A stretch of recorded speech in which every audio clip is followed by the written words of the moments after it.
Hello friends, I have asked a question at the end of this story, the answer to which you will find in this story itself. Whoever gets the answer, please tell us in the comments. The Good Neighbor is a scary story about a woman whose husband and eldest son go on a fishing trip in the woods behind their house. As night falls and they still have not returned, the woman begins to get worried. One calm, cool day in the middle of autumn, a woman got up early to cook breakfast for her husband and two sons. After they had eaten, the father announced that he was taking his eldest son hiking in the woods behind their house. They also planned to do some fishing in the river that flowed through the heart of the dense forest. The youngest boy wanted to go too, but his father said he was too young to accompany them.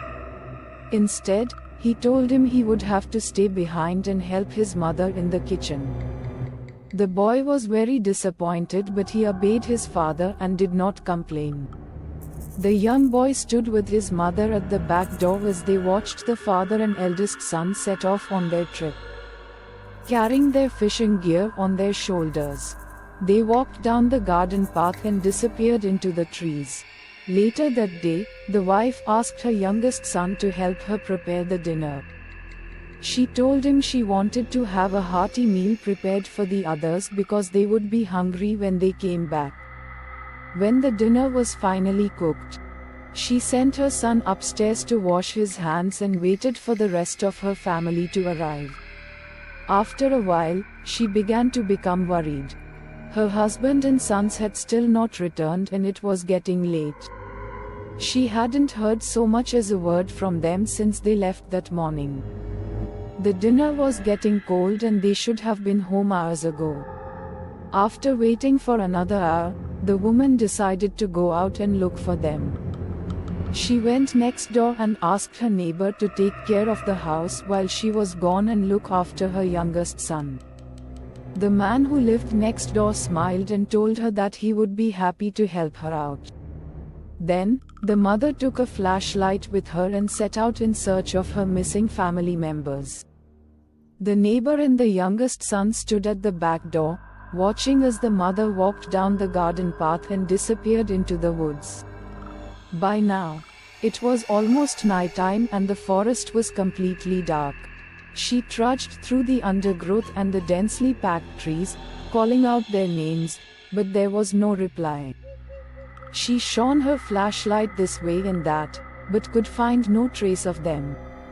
After some time, she came to the river and was surprised to find her husband's fishing gear lying unattended on the bank. The fishing rod was propped up on sticks and the line was trailing in the water.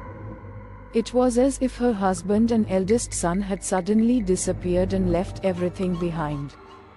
The woman picked up the fishing rod and began reeling it in. It was hard work because there was something heavy on the other end of the line. After struggling for a while, she finally managed to land whatever had been hooked on the line. In complete darkness, she pulled it onto the bank, then picked up her flashlight to see what it was. When the woman switched on the flashlight, she was horrified by what she saw in the beam. There, lying on the bank of the river, were the bodies of her husband and her eldest son. They had been tied together and the hook was stuck in her husband's mouth. Both of their faces were bloody and bruised. It was obvious that they had been murdered. Their bodies had been sliced open with a knife and they had been gutted like fish. It was a horrible sight and the woman almost collapsed from the shock. Frightened out of her wits, the poor mother realized that whoever had killed her husband and son was probably still on the loose in the woods. She ran frantically through the forest, crashing through the trees and branches, not daring to stop for a second, until she reached the safety of her house. As she ran up the garden path, she saw her youngest son peering out of the upstairs window. He stared at her, his eyes wide open and his face pale and frightened. She pounded on the back door with her fists and eventually, her neighbor opened it and greeted her with surprise. The woman rushed into the kitchen and fell to her knees, exhausted. Trying to catch her breath, she told her neighbor how she had discovered the dead bodies of her husband and eldest son in the woods. Tears were streaming down her face and she was hysterical. The neighbor tried to calm her down and then told her he was going next door to call the police.